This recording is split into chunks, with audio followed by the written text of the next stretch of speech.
Hey gang, welcome to episode 86 of Revisiting Sunnydale. I am Camila. I'm Marcella. We are happy to be back. You're sing-songy happy. I know.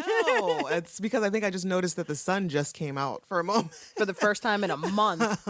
There's sun out here in Pittsburgh today. And so we're coming back. We're like right off of Halloween as we're recording this. This candy needs to stop. Did you have a lot of trick-or-treaters? No. We had maybe 15 kids total. Really? Yeah. That's it. We had less than last year, but it wasn't just like 15. I was pretty sad. I was like the first hour there was zero, and I was like, this is what Linus felt like as he was waiting for the Great Pumpkin.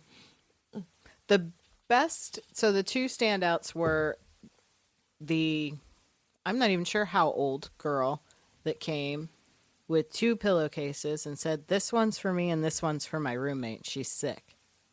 With no costume. Your roommate? First of all, yes. I'm like... So this would tell me that you are old enough to live alone, right, basically. Yes. And pay your own damn bills. Right. But you get it anyway, because I'm not going to eat all this candy myself. It's like, what am I going to do? Right?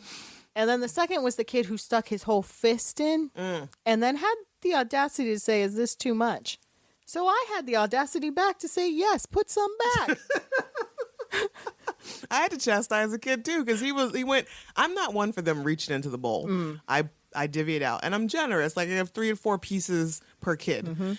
But this kid like reached his hand in there and he did, and I tapped it and I was like, hey, you didn't even say trick or treat. And he was probably like 12 too. Like, see, and you know better. Right. Like, you know better. So it wasn't like he was 3 years old and rolling up like no, sir. Yeah. Sir, I say sir. My favorite was the 2-year-old in a little police outfit who walked up and his dad said, say trick or treat. So he said trick or treat, took it, put his hand in the bowl, grabbed a piece, and then dropped it in the bag, and then went trick or treat and put his hand in the bowl and dropped another piece in the bag. He said trick or treat. And his dad was like, no, that's enough. And he had to like pull him away. It was, I just wanted to see how many times all night. Let's do this. Right. So then later, when no one else came, like at 7:30, nobody else had come for a half an hour. So we were like, all the neighbors on the street turned their lights off. They were done. So I was like, well, no one's going to come if there's one light on, I was like, shit, I should have let that kid take as much as he wanted.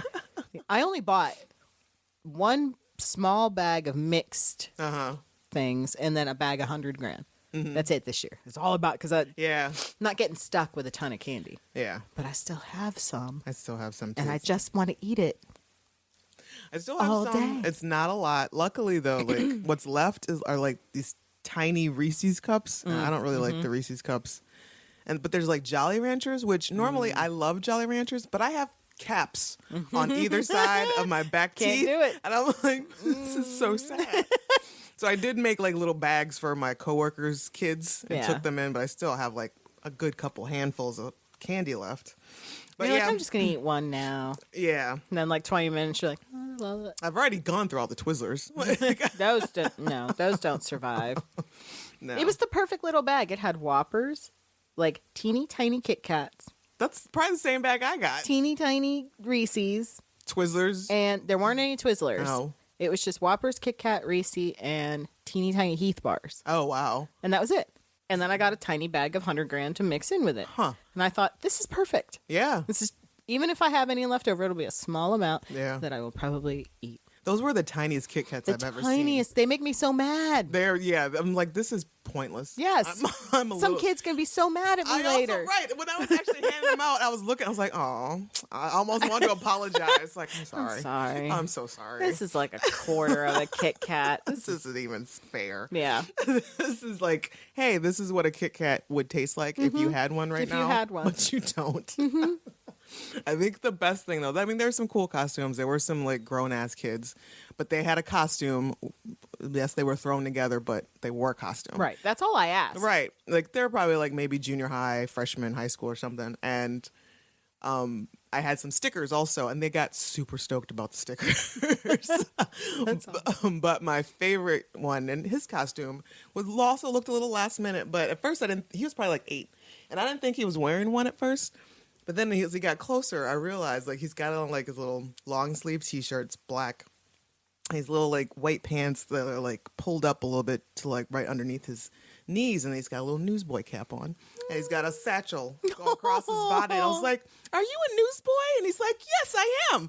He was very excited that I recognized this for one, and I was like, "Oh my god!" And so like we also, we have separate non-allergy stuff. So we ask all the kids, "Do you have any allergies?" I'm like, "Do you have any allergies?" He's like, "No." I was like, "Do you have today's paper?" He's like, "Yes." And he pulls out today's That's paper. amazing. It's like, you, sir, are my favorite. You get the whole bowl. Right, exactly. There you go. Okay, Halloween's over, guys. All right. I never even thought of allergies. I'm just like, you're out. Here's some candy.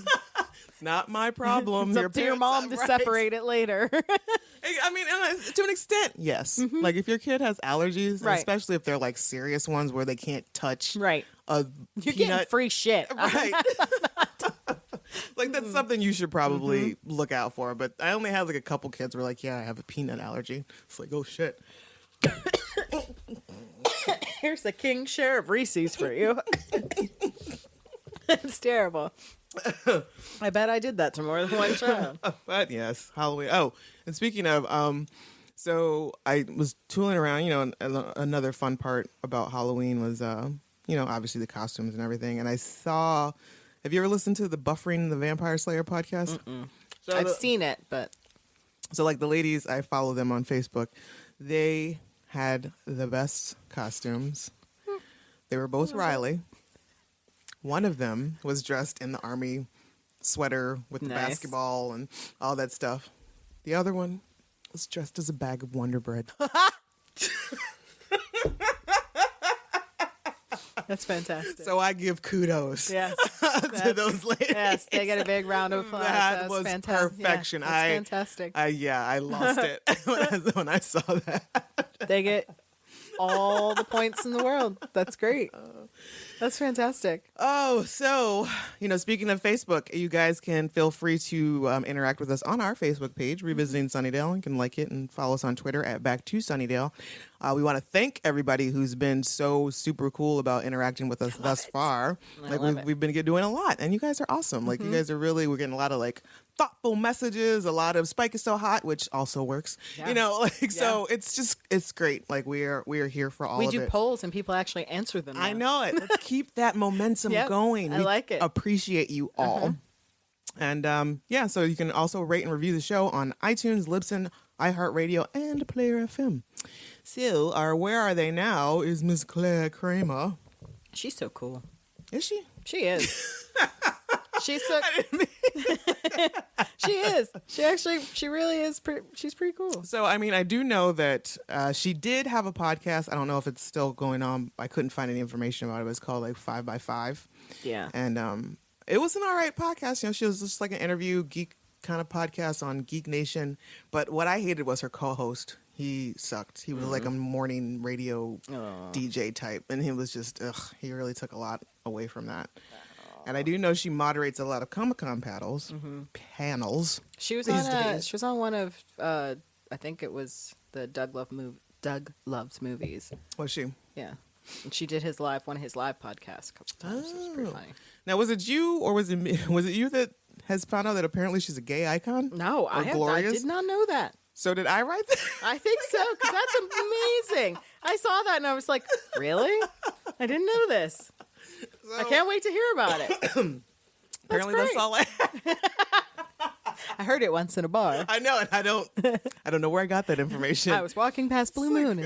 And maybe it was something on her Twitter feed or something like that. I don't know, but if anybody they has should have like glory nights at Blue Moon. oh god, that would be so fun. That'd be amazing. If anybody goes to or knows anybody that works at Blue Moon in Lawrenceville here in Pittsburgh, oh, that would be a great place to do a Buffy Yes. pop-up. Yes, especially a glory one. Oh yeah. We could have the best glory cosplay contest. Oh god, that would be so much fun. So yeah. Gauntlet is thrown. Yes, awesome. Blue Moon, Lawrenceville, and Pittsburgh. Let it get at us, folks. Yeah. Yeah, maybe I saw something that there are a lot of like maybe drag queens that dress up as her. I could or see something that. like- yeah, totally.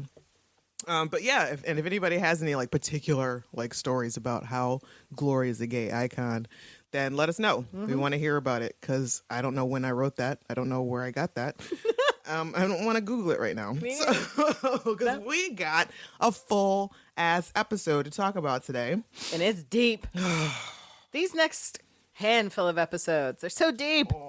That's why we need tea. They're real. There's no whiskey involved today. It's a damn glass of tea. Because I need the comfort. Exactly. This is really heart wrenching. Like the next few episodes are just like, it's serious, it's deep, it's heavy, and it's not a ride I want to take, but I will. We're on it for you guys. Exactly. That's how dedicated we are to you, the listeners. So Shadow, season 5, episode 8, original air date November 1st, 2000. It's funny how every so often, like 21st. 21st. What is wrong with me? I'm gonna take my glasses off. I know. The close up. Right. Can't do it. So it's funny how, like, a lot of times when we are when we slack, basically, on releasing recording episodes, every so often it's a personal little warmth in my heart when we come around the same date. Yeah, I love it. I'm like, oh, this is what it was like. This is okay. I'm in the groove. Exactly. So we're recording this on November 3rd, and maybe I don't know when this is going to get posted, but yeah. And I was all warm and cozy with a cup of tea watching it originally because it was cold. Yeah, it's cold AF. Pittsburgh's a cold ass place. Written by David Fury, directed by Dan Attias. Well, whoever. Glory transforms a snake into a terrifying monster on her quest to find Key. Joyce is hospitalized after being diagnosed with an illness. So, like, for real, that was a summary of what happened. Of what had happened. Well, that is, yeah. What had happened was... That's the 5-second, that's all you need to know previously on. Right. It's like, okay. Get ready. Nobody wanted to make it a little bit prettier? Nope. Thanks, IMDb. Guest stars Claire Kramer as Glory, Amber Benson as Tara McClay, Christine Sutherland as Joyce Summers, Charlie Weber as... Frank. He's always Frank. It's Frank is Frank. And Megan Gray as Sandy. Yeah. She shows up again. Yeah. You don't remember who Sandy is? Well, when we get to it, you'll remember. Like, oh yeah, that bitch. So Joyce is in the hospital getting tests. She's getting a CAT scan. Yep, because as we remember from Fool for Love, when we were too busy giggling about Spike, there was some serious shit that happened at the end of that episode, and Joyce had to go to the hospital for an overnight stay to get some tests.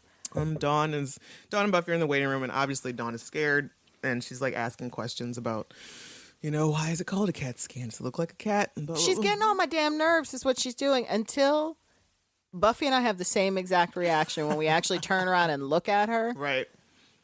She's so scared. She is. And then so Buffy has to like reel in her inner immediately. Bitch. Yeah, because she was about to hit her with the one. Dawn, I don't know. It's a trying time. Because she's asking about cats, and if they test the CAT scan on cats, and you're like, shut up. Just shut up. And Giles is... It's a very quick scene at the hospital, so we're just at the magic box very suddenly, looking at Giles' beautiful ad in the yellow pages. He's working on some marketing. That's how old this is. The yellow pages. Pages. I have some things about that later. So Tara's helping him, I think, or is he's just he's just like really proud. Yeah. At this moment. She's just hanging out. Just chilling. And Xander and Willow and I think Anya, they come in, and he's really been out of shape because if you remember in the previous episode, or about Riley getting rid of the vamp nest without them. And he basically narcs on him to Giles, like, hey, Riley did this, blah, blah, blah, blah. Dude, he had grenades. Come on. Yeah. It wasn't you guys were eating chips. Right. Being pains in the ass. You proved to be less than able to handle this task. He had no choice but to handle it on his own. He handled shit. That's what he does. He's a fucking army dude. That's what he does. Let him do his thing. Anya's super excited to find out if she is mentioned in the ad. That's what I love. Just like, who am I mentioned? Yes, right here. Yeah. Like, after we talk about all of our everything that we carry, we talk about the glorious thing that is Anya. And I love that Tara's like, no, it's great in a really hard to read kind of way. Which gives Giles a second of pause, like, huh. Because it's like your one-stop shop for all of your occult needs. It's like really hard. Yeah, it is. It's a difficult phrase. One-stop shop for all of your occult needs. What? Do we want to put a cult? Right. Right there. Does a cult not mean what I Right. what I think it means? Okay, and you have more than just a cult thing. It's like, okay. So I think they start doing some research, but there's a moment I just like to point out that Xander, he opens a book and then he licks his finger and turns the page with it. It's real nasty.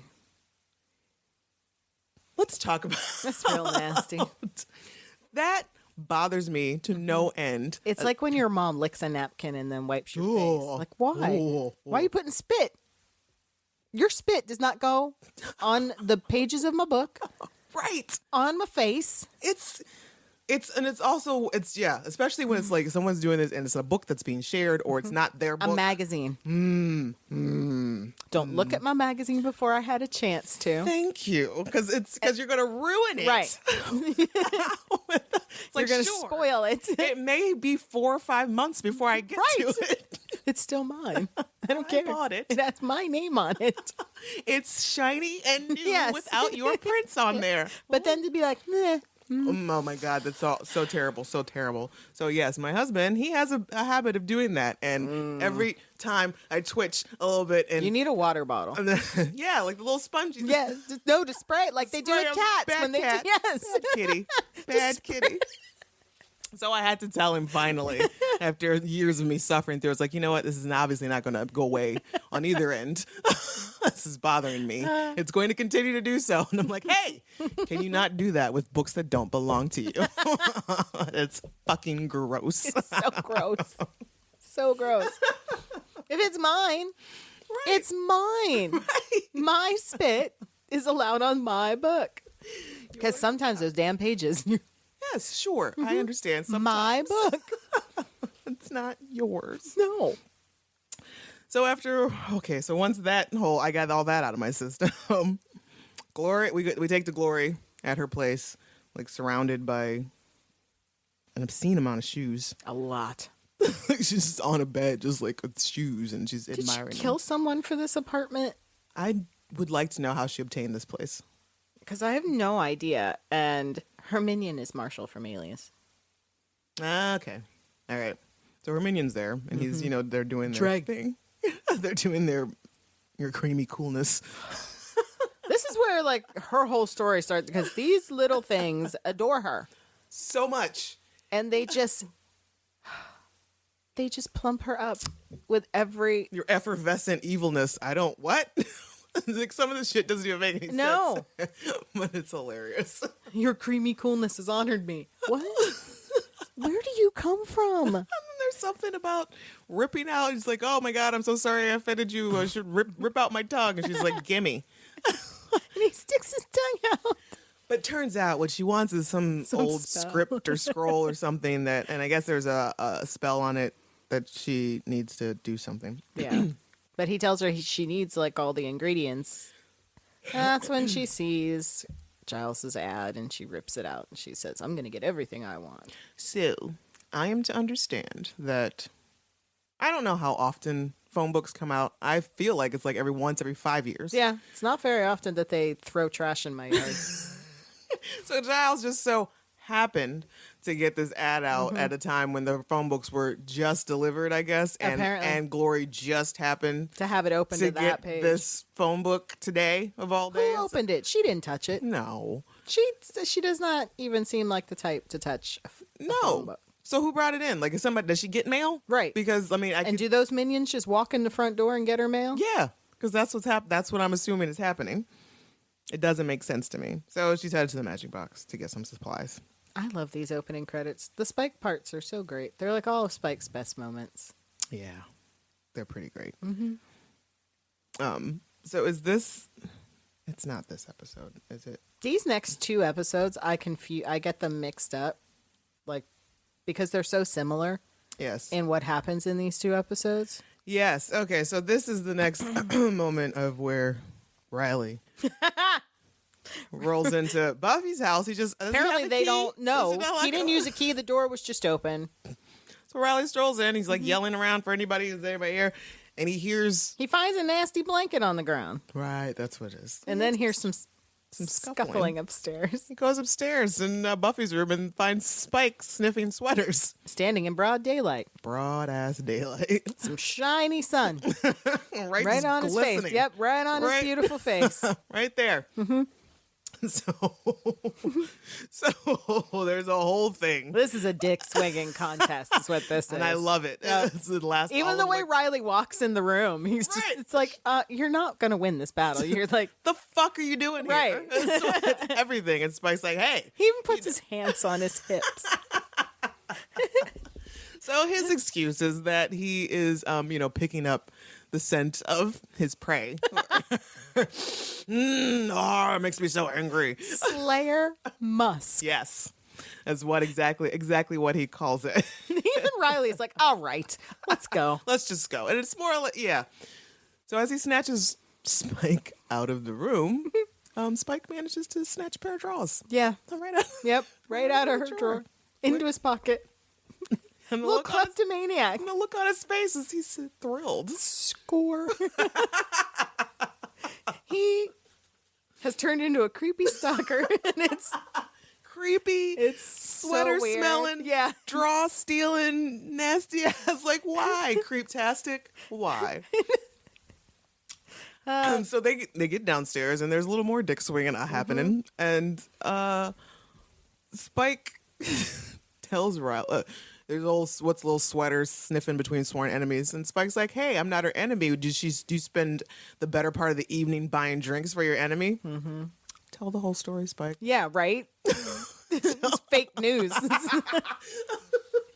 Leaving shit out. It's like, oh, yeah, me and Buffy were out drinking last night. She was loading me up. We were having a great time. And then he also points out, he's like, why hasn't Buffy done a de-invite spell for me? Right. Great question. Yes. It was her. She's done it twice for Angel. Mm-hmm. And Riley has pause. He's like, fuck, why? This is a good one more thing. He writes down in his journal about more things that he needs to complain to Buffy about. And Spike's just, you're just not man enough for her. You're not monster. Not dark enough. Yeah. And again, Riley's like, all right, well, guys, I'm going to show you dark. But then he really hits him. Oh, yes. He tells him, he lays the big to do on him. He's like, if you're so, close with Buffy, why aren't you at the hospital? Huh? Why would I be at the hospital? Oh, you don't know. Oh, I've known since girl, last night. Let me tell you, Spike. And he gets, all throughout this conversation, he gets held outside. I'm starting to sizzle. And that's when he tells Riley that Joyce had to go to the hospital for some tests and that the pint-sized one. She's all sickly. Yeah. And so that's how Riley finds out that Buffy's at the hospital comforting her mom. Because she didn't call him. Not a page. Carrier pigeon. Note. Nothing. Not a note left at the house. It's like, hey, since apparently you just kind of roll in and out of my home, whether or not I'm here. Did they have plans again? And she was just, don't care. Riley, like literally, dude, you're like 15th on the to-do list. Read the room. We've talked about this. Read the room. And when he throws Spike out into the sun, it made blanket. And we hear the sizzle, see the smoke. It starts to make me think, because recently I watched Blade, about how much cooler the way their effects were when the vampires were dusted, as opposed to Buffy. That's probably the coolest I've ever seen, because it's like a little flame, like the old little ball. It's just like it's really awesome. I just wanted to make a note of that. But why can they wear sunscreen? And that was my other thing. It's just okay. Yes, that was Deacon Frost's method of. Just put some sunscreen, like huge amounts of sunscreen, and scary amount, and a motorcycle helmet. Mm-hmm. Like that would make so much sense. Excuse me, like Cam. Remember that episode of Modern Family? Anytime Cam goes in the sun, he has like a moo-moo. Yes, he's like looking like Dr. Moreau. That's what Spike should just wander around Sunnydale like that. Oh, that would be awesome. So Riley finally makes it to the hospital, and Joyce or Buffy's like, "Oh, hi, you're here. Can you take care of Dawn?" Right. That's not I need you. That's what I need from. I need you to go. I need you to go take care of my kid sister and get her out of my fucking face. She's asking me about cats. And then shit gets dark. Joyce has to go in for an operation now. We find out she has a shadow. Oh God. She's in the room with the doctor, and there's all these CAT scan images on the wall, and she's like, I have a shadow. It's somewhere over there. It's so sad the way that. And of course, my brain leads me to the moment on Friends when Rachel's trying to look at the ultrasound and she can't find the baby. If you squint your eyes, You see it? Yes. Really? No. That's what, when she was like, it's over there somewhere. He showed me, but I don't remember. And Joyce is she's so defeated and sad and the way that frail. Christine plays this is just spot on because this where's is her Emmy for supporting guest? Because we haven't seen this version of Joyce at all up until this point, and these episodes are some of the time, or I guess the times when Christine really gets a chance to kind of shine. So she has to do that, and the docs, they found the shadow, which is also called the fake daughter memory shoved into her brain from the monks. Right. That's what that is, guys. Right. It's that's what's causing it. You messed with Joyce's brain one too many times. Oh, poor Joyce. Poor Joyce. And the gang's at the magic box trying to do some research on Glory, and they can't find anything about it. And it's Tara that's like, maybe she's really, really old. This predates is the moment, written word old. Right. This is the moment. I think it's probably the first time Tara brings something useful to the table. And in a clear, concise, understood way. Right. She doesn't hem and haw. No. There's not a lot of stuttering. No. There's not something she tells Willow later by themselves. Right. She announces and she looks it to great. everyone. Oh, yeah, she looks really good. She looks really pretty in this episode. And so they're talking about Glory, and then Giles turns around and, hello, leather dress.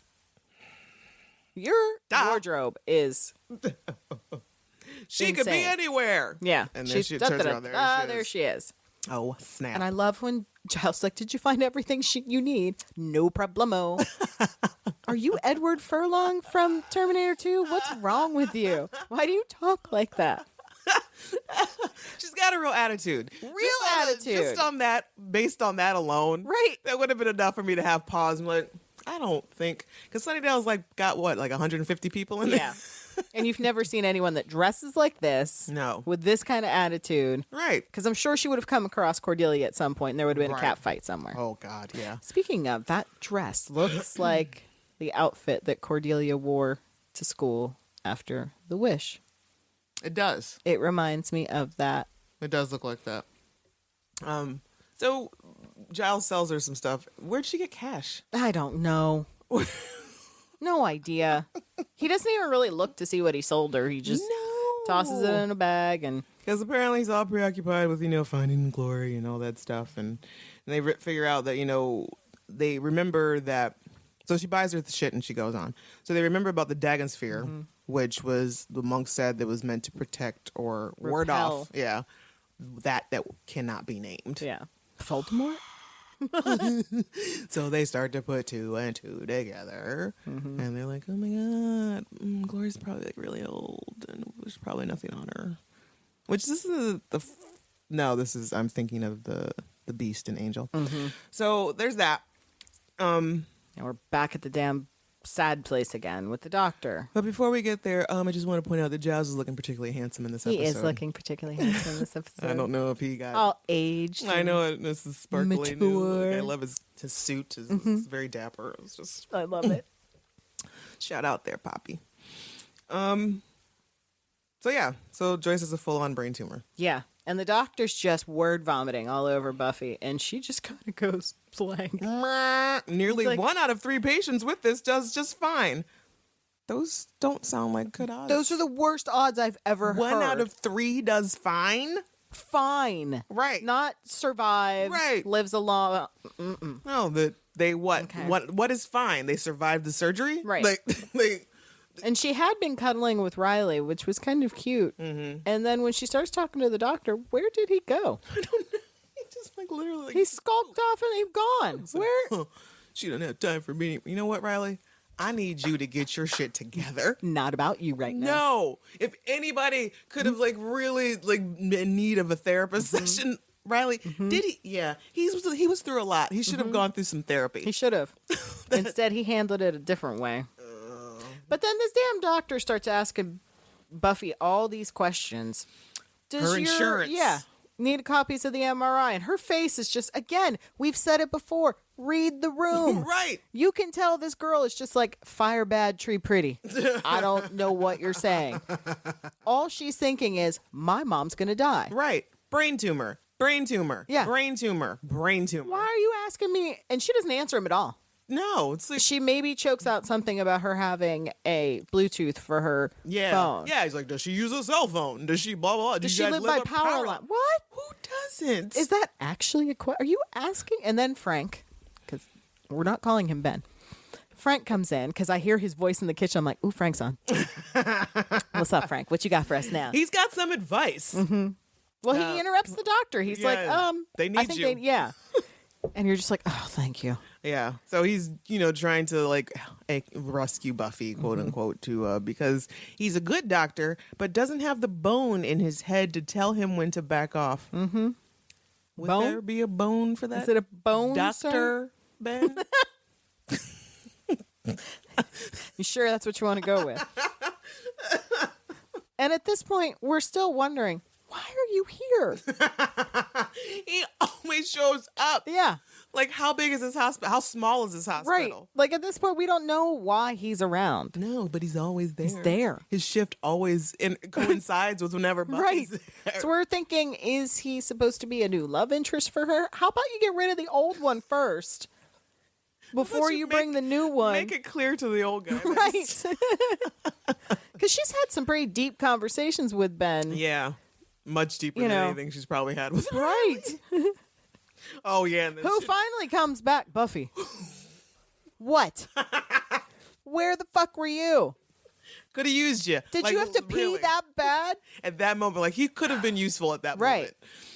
To help her, yeah. And he's like, no, okay, what you want? And she's like, I got to go do something. I got to do something. I got to find some kind of spell, a healing spell, something. Go get Dawn. Watch Dawn. That's all I need you to do is watch Dawn. Okay. I'll go do that. Okay. Yeah. Yeah. So Buffy wants to try magic. That's what got us here in the first place, Right. Buff. Magic has consequences. How have we not thought about, hey, maybe it's all those fake ass monk memories that's in her, that's shoved in her head. Maybe you should go get a CAT scan. Right. Maybe everybody Maybe you all know y'all should go get some CAT scans. The whole town needs CAT scans. Right. Because So, everyone in Sunnydale has been duped by these monks, including somebody. We never see Hank again. He's probably dead somewhere. No one knows it. He just couldn't take it. Like just Yeah, I'm an asshole. Wow. That's why he's not getting your messages, Buff. Right. He just blew up. Too many memories of him being a piece of shit. And which monk was like, let's make the dad a piece of shit. That's what this story needs. Now, one of my favorite moments in the episode happens at the magic box when Anya's looking through the receipts. And she starts off kind of calm. Hey, no one's paying attention to her. So she quickly escalates. Like 3 times. Yes. It gets a little every time. And just, hey! And what she wants to know is who sold these ingredients together. Right. These really bad ingredients together to someone. Something like a bloodstone and an amulet that could be used to make a monster. Yes. And she has forgotten how to speak to people again. And Giles is like, I did that. She's like, what are you, stupid? And Xander's like, hey, we talked about this It's number 7 or on the list of how to talk to your employer. I love it. So yeah, and then Giles is like, it didn't seem that big of a deal. The young lady that I sold it to, what? Why is everyone looking at me, huh? Young lady? Everyone's like, young lady, oh snap. They deduced that it was probably Glory. Yeah, and it's bad. It's going to be some bad things. But then for whatever reason, we get a daddy and me moment. in the park instead of talking about this really bad spell. Yeah. We have to deal with this super uncomfortable moment where, again, someone forgets to read the room. And we're all reminded once again that Dawn is a spaz. So, first of all, we get this super sad story from Dawn about how this is where they're at a park with a carousel. And so Dawn's like, oh, when we first moved to Sunnydale, our 10th birthday had happened, and Mom rented this carousel out for an hour for me and all my friends, except I hadn't made any friends. Joyce, you know what I just got? Who was she supposed to? But read the room, right, Joyce. read the room. But if you were in school, you could have handed out some invites to some kids. Anybody's coming to a Ferris wheel or a carousel party. You're 10 years old. Like, what else are y'all doing? You don't know each other anyway. Just hand them out. 10 years old in the 90s? Come on. But like, instead, her, Buffy, and Joyce ran around for an hour because Mom wanted to get her money's worth. And why couldn't the monks give her a better first birthday in Sunnydale?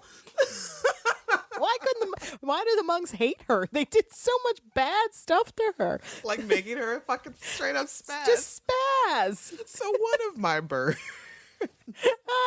it's an inadvertent bird. She didn't mean it as such. So Dawn, so bad. I laugh every time. So Dawn's talking to Riley about how, I think you're good for Buffy, blah, blah, blah. Just stop there. Right. Stop right there. Like, she doesn't cry as much as with you as she did with Angel. And Marley's like, oh, hey, I'm feeling a little good about myself. What, he did a lot of bad stuff to her. She's like, oh, I was just always worked up. I was like, my boyfriend's a vampire, blah, blah, blah. She's all crazy and crazy. She doesn't get all worked up like that over you. And he immediately gets so sad. His whole face drops and he's just like, I hate myself. And he poops his heart He does.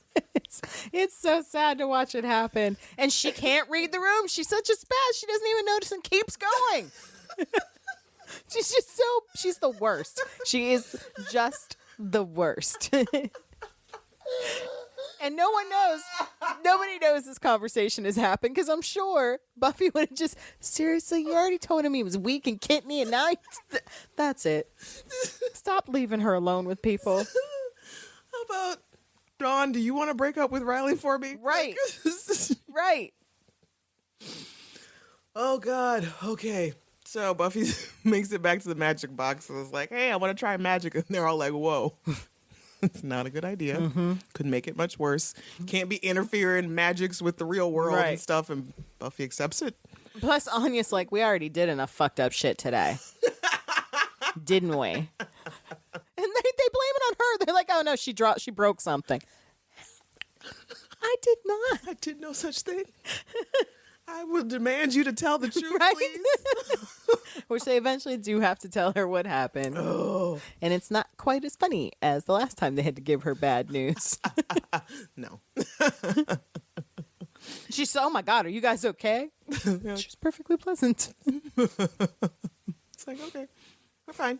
And Giles actually says, if it makes you feel better, I think I overcharged her. I love that. It's nothing to do with anything, but no, it doesn't make me feel any better. I don't get. Makes me feel a little bit worse about you as a proprietor. A little concerned about what you're doing. You cooking the books over here, right? About your laurels and your situation. What's your integrity looking like? And I do like that they bring up.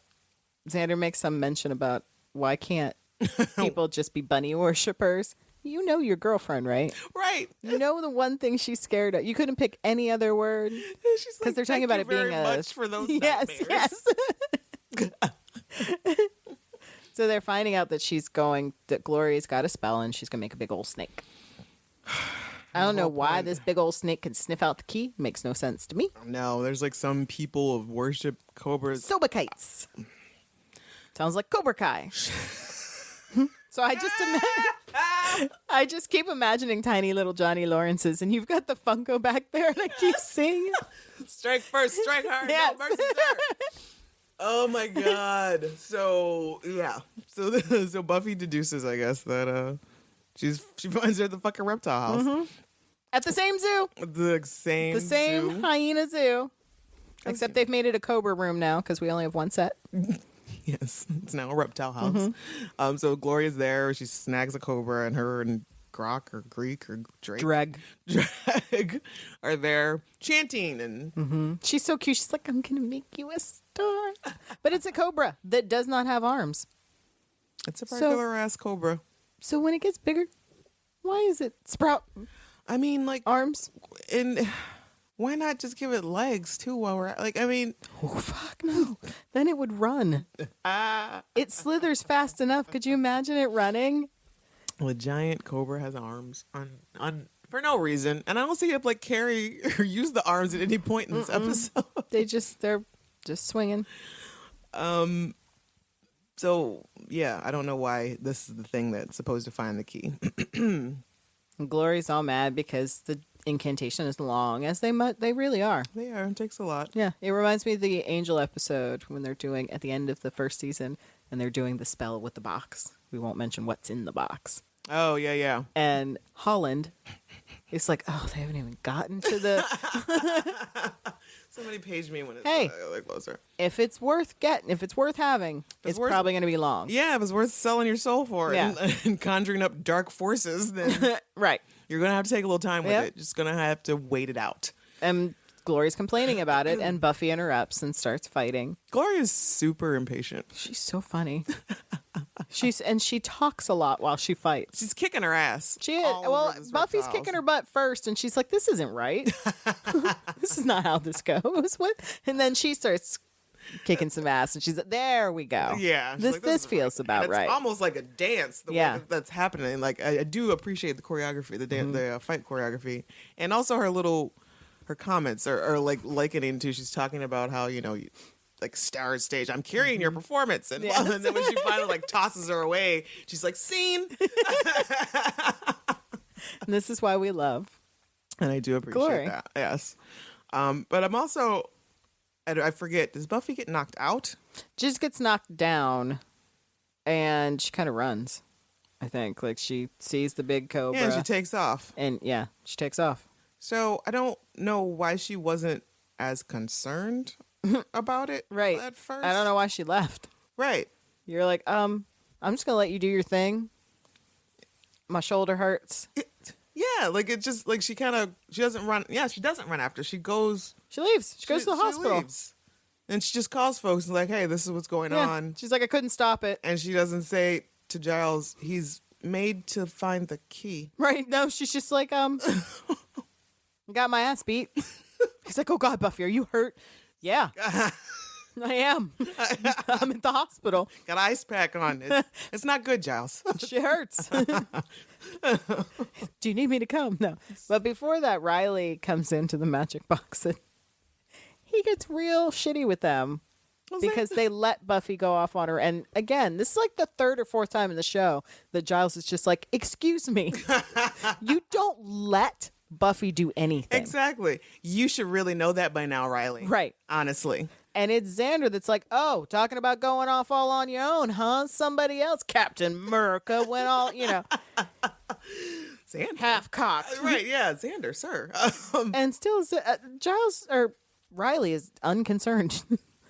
I'm not even sure he apologizes. No, I don't think he does. He's like, whatever. So anyway, what I got is I'm sad. so You're the only one I've told that she hates me. And you see it. And you won't help. why won't you help me? Why won't you speak to her on my behalf? Just like the worst thing is he leaves the magic box. He's like, well, if Buffy needs me. And just trails off and just kind of Doesn't even finish the sentence. no, just Charlie Brown's his way out the door. Just like, Throws his hand up in the air. And Xander's like, turns around to no one like, why am I saddled with this secret? Why? nobody else heard that. Right. Nobody else saw that. Huh? Why me? So Gloria had told this damn snake to go to the holy places. Sure. Okay. Also, I'm a little bit confused. Yeah, Buffy, when Buffy called Giles, she's like, school's about to let out. Dawn's coming to you. When and why did Dawn go back to school? I don't know. I thought he was. I thought Riley was supposed to pick her up from school and keep her occupied. Right. So why'd he send her back to school? Right. He was just pissed about what she said. He's like, you know what? Fuck you. Go back to art class. I can't with you. That's why no one wants to be around you. So she was like in school for like what, 45 minutes? Right. And then she had to walk alone to the magic box. So yes, the Cobra is sussing out holy places, and Riley goes drinking at Willie's. His favorite place. After he talked so much shit on him earlier seasons. And then he comes across the same vamp girl. Yeah, Sandy. That he saw before. Sandy. Mm-hmm. And then this time. And if you don't remember Sandy got eaten by Willow. By Doppelgangland Willow. Yes. In Doppelgangland. So she's just been like chilling around, like hanging out in Sunnydale like a weirdo. The only thing is the siren though, like nobody, like right. She bit her, but she bit her. She drained her and threw her on the floor. But nobody was right. When did we see her drink from anybody else? It's my same complaint with Harmony. Harmony got bit by some rando at graduation, and drained and thrown on the ground. Right. Who fed her? Who fed her? Who and then buried her? Right. Convenient. Yeah, exactly. Like no other random vampire's gonna come around and like, oh well. Half done, I guess. There you go. Yeah. No. So that's a little bit perplexing. But this time Riley lets her take him off into an alleyway. Gross. I'm like really super skeeved out by this whole thing, by this storyline. It's so stupid. Yeah. This part's gross, but where it goes is even worse. Yeah. At least Sandy's clean. Right? Like he ends up hooking up with some real fucking trash bags. Nasty, like Hep C all over her face. It's really gross. Why does this vampire have nasty open sores on her face? Ugh. And I love how Spike reacts. I can't wait till we get there. So she's feeding on him, and then finally Riley, it's rude, is what it is. And then he stakes her. Yeah, sir. I thought we had an agreement. Yeah. So rude. I don't know what made him do this. Like, he just wanted to feel something. I wanted to feel something. I guess it's supposed to be like the equivalent of cutters, or this is like cutters and cheaters and drug addicts. I guess this is where we're going. But he killed her. This is some serial killer shit. And serial killers. This is behavioral issues. He needs a therapist because he kind of dug killing her too. He got off. He got off on it real bad. And then we're back to this creepy snake. This is some of the worst CGI holding in its little hands. It's just gliding along with its little arms. It's so bad, and its eyes keep glowing when it's sniffing things out. I hate snakes. Snakes with arms are not allowed. No, it's dumb. So he finally crashes. You want to give it feet. So it finally crashes into the magic box, and everyone's like, "The fuck?" Yeah. Buffy strolls in like minutes before it gets there. Not like, "Hey guys, there's a snake on the loose. No, we should really be concerned." I'm tired. So tired. Let's go home, Dawn. I'm like, why did you think the snake was not of concern to you? Right. She heard her say, "Right, go find my key." Buffy's she got a lot on her plate. Her arm hurts. Her mom's got a tumor. They got to go back to Joyce. So the snake comes and goes directly to Dawn. And Dawn screams. Great scream. Great. And such a scream that the damn thing is like, ugh. Spaz. They told me you were a spaz. I didn't believe them. And Gloria's having a temper tantrum about why is it taking Where's so my long? Snake? She's kicking shit around. She's jumping on furniture. It's too much. She can't take it. Time. What about my time? And so Buffy's like, holy shit, it knows. It knows. So she goes running off after him, and then there's a whole fucking scene of her fighting it, trying to choke it out. She's riding the snake. Giles. Only Giles. Because at this point, Giles is the only one that knows. Right. That's right. And she's like, yes, it knows. It knows. So she goes and, yeah, so, Yeah, this whole thing with Buffy riding Why the snake. Why is the snake afraid of Dawn? Is Willow's question. Right, which is a very good question. Let me go find out. I was like, I will go ask him and see. Chokes him out with a chain, and then, he fakes deaths her. Oh, It's pretty funny. oh, you got me. But it went right down Main Street. Mm-hmm. How is it not all over the news the next day? And how did they dispose of the body? And why did she keep hitting it with one hand?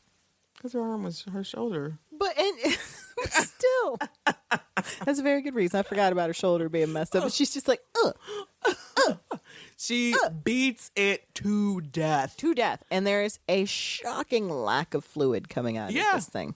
There's like a little bit, but the strength and the amount, the quality and quantity of these punches, there should have been a lot more. She should have been covered in some Spy Slayer. She carry guns. snake gook. She chased this thing for quite a while. She did. Even in Giles' shiny red car, Yeah. which he crashed into several times. I was so concerned. I was because I don't watch this episode that much either. And then I was like, oh my God, not his new car. Yeah. I was like, oh, it's fine. He just trashed some trash. He didn't actually hurt anything. So, they go back to the hospital. This thing is defeated. Well, what makes no sense is Glory's standing in the window looking outside. Mm-hmm. We see the shot of Buffy beating the thing to death, and then we pan up. Not very far from where Buffy's killing this thing. Right. Is Gloria's apartment, and she's looking out of the window at, where's my snake? So your glorificus fucking god eyes can't. Right there. It's like in your lobby. It's like the courtyard of your apartment. Like you can't see that. Like right next to the communal barbecue pit. Right. It's like right there. She may have even looked up, waved, and kept hitting it. I mean, it's right there. But she doesn't see it. Buffy doesn't get rid of it. No. Because she just strolls into the... Who took Dawn to the hospital? Right, because Riley's off getting drained, getting sucked off. Giles is stalled out in an alley somewhere. And the rest of them, they're still at the magic box, probably like boarding up walls because a snake crashed through the window. And the one thing about Sarah Michelle Gellar in this episode, and it's bugged me from the very beginning, that poor girl cannot run. Yeah. She's so heavy-footed when she runs. Yeah. And awkward. It's problematic. It's like watching Phoebe run. Yeah. It's terrible. Use the stunt double because she's like... I don't know why she runs like I don't either. It's so weird. And yet she does every time. So they get back to the hospital and Joyce tells Dawn what's going on. And there's a moment when, Joyce and Buffy have like a little moment. And then she's like, okay, send Dawn in. I don't look like Scary Mom I because know. she's got like this bandage on her head. Oh. It's all too much. And then as Buffy is leaving, she like sees Joyce like, hug Dawn and all that stuff. And I feel like there's probably like, again, like that little tinge of jealousy of like, you're not even fucking real. Pumpkin belly on, book club on. I just wanted. But yeah, it was a real tender, sweet moment. And then she goes outside and Riley's here. Hey, Buffy. He's putting on a fresh turtleneck. Fresh turtleneck. It goes to the Suits hospital. him. He looks great. Yeah. He's got a pep in his step. He's like, oh, hey, what's going on, girl? Let it out. And he's just like, let it out, baby. Let it out. And she's like, I can't. Because if I don't, I may never. If I do, I may never stop. Yeah.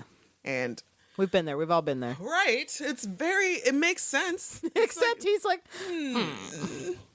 you won't let me comfort you. Why?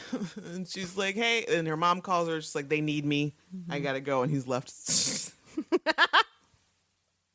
all by himself in the hallway. Like a shot. It's just like head hung and the camera pulls out slowly. you can see the masculinity just dripping into a puddle around him. And I'm sure there are Riley lovers out there that are just like, he's so sad. You just don't understand. No, I can't. He's being extremely selfish and needy right now. It's not about you. It's like I understand that in a way, like he's not really being selfless and wanting to comfort her. Right. No, this is not some like she was going to let him be, you won't let him be great. No, he's is for selfish reasons because he needs to feel needed. He has shit since the whole initiative blew up. Yep. He doesn't have anything to do. What does he do all day? I don't know. He doesn't even have a job. Puddling around. Right. He's not going to school. No. Seriously, what is Riley doing all day? Sitting around thinking about how Buffy doesn't like him. In his dark ass apartment. Storefront apartment. All right, you know what? I am so sick of these kids not having jobs. I know. Like, you can't. Where do you get your money? Right. Where are you purchasing?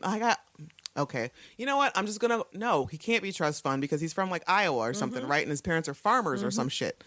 Yep. Anyway. He needs a job.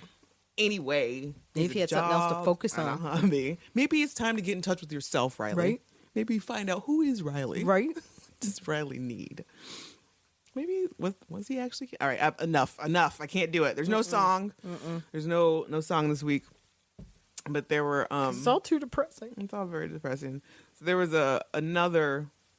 There were a couple other burns that we had, and like you added to mine. I did because I love the whole. You need the backup. Gotcha. So yeah. Go for it. Xander comes into the magic box and he's saying, I'm just saying I think it's rude. It's like at the very beginning of this episode. Yeah. And Willow says, I wouldn't call it rude. And Xander says, rude-ish, rude-esque, whatever you want to call it. When a person makes a destroy all vampires dates, it's simply courtesy to wait for your co-destroyers. Am I right, Giles? Giles is all, I'm almost certain you're not, but to be fair, I wasn't listening. Ouch. Yeah. That's kind of mean. It's kind of rude. But we've also all been there. Yep. And Spike, when he and Riley are having their pissing match, he's like, at least I've still got the attitude. What have you got? Piercing glance. Which it's not even that piercing. No, it's not. It's really not. It's really not. Oh, God. Some bodies drop. Sandy. Poor Sandy. And then the spawn of Sobek that Buffy. The spawn of Sobek. Spawn of Sobek. Real fucking name. That Buffy beat to death with her hands. She beat it barehanded. It does pass the Bechdel test, mostly with talk about Joyce and between Buffy and Joyce. And so, yeah, I mean, sad that Joyce has to fucking be dying. Right. Random trivia. It's just that this marks the end of Sandy. Bye, Sandy. See ya. Bye, girl. Bye. You didn't even speak, I don't think, in this episode. Maybe a word or two. No, I don't think she did. She just rolls into Willie's and with some piercing glances. Yes, they exchange piercing glances. And like we said, there's no song. There's just an incredibly depressing score at the end of the episode. Ooh. Like the scenes in the alleyway that match up with the killing of the snake, and it's all so depressing. That's so much. And the moral of the story is just basically the fact that, I mean, it's just all real. It's all too real for us to try to I can't find any hidden moral. Be an adult. I don't know. It's too much. Being an adult sucks. The next few are going to be too much. Where we got this, yeah, man. I don't. Oh, that triangle gets pretty lighthearted after a minute. They had amazing love. So let us know what you thought of Shadow. You can send us a voice message at 412-385-7250. Or you can send us an MP3 file less than a minute and email it to revisitingsunnydale@gmail.com. More than likely, absolutely, we're going to play it on the air. And you can also send us a Facebook message too if you want. Make sure to check out Marcella's blog. Which I haven't written anything lately because I'm too lazy. The hell. Hello, Marcella blog. Just it's also check it out. Yeah, Facebook and all that stuff. Yeah, I post more on Instagram and on Facebook now than I have been writing. Okay. I just haven't had time to actually sit down and write. There's content there. Yeah, there's content there. Look at the pretty pictures. Yeah. So next week, we're going to get into Listening to Fear, which is another one that I skip it a lot. Yeah, there's like a smooth 45 seconds worth of spikerificness in that. And it is the bits of Spike that we get. They're good. They're good. Literally, it's like 45 seconds. Yeah. But follow us on Twitter at Back to Sunnydale or me, Camila, at _Rugged Angel. Or me, Marcella, at Msphere7338. All right. Thank you for listening. Thank you for following. Thank you for talking to us. Until next time.